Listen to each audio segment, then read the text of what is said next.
République, il n'y a rien que des bonnes choses, c'est le règne du plaisir et du raffinement. Ainsi les dames fument des cigarettes roses, et le tabac qu'elles aiment, c'est le tabac du Levant. Sous Napoléon, c'est une autre histoire, c'est pas cette marque-là qui était l'idéal. Les dames de la cour se faisaient une gloire de se payer surtout le petit caporal. Et la cigarette que chaque dame faisait, paraît que c'est l'empereur qui la lui mouillait.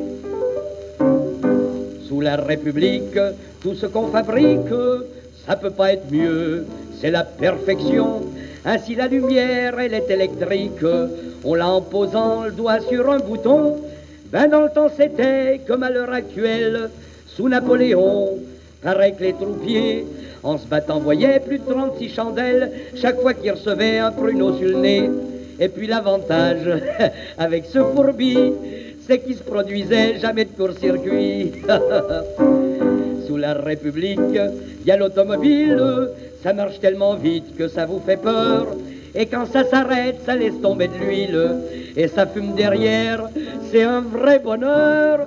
Sous Napoléon, c'est pas une légende, les voitures marchaient leur petit train-train. Pas de chevaux vapeur, rien que des chevaux en viande, qui laissaient en route tomber le brave crottin.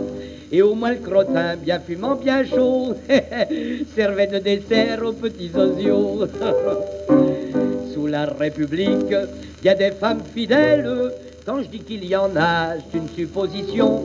Vous allez me dire de quoi que je me mêle, mais je parie qu'il y en a 2 sur 1 million. Sous Napoléon, les femmes mariées avaient beaucoup plus de morale qu'à présent. Il y avait moins de cocus, la chose est prouvée, seulement chaque cocu l'était plus souvent. Et puis on se cachait pour parler d'amour. Maintenant on s'en fout, ça se fait au grand jour.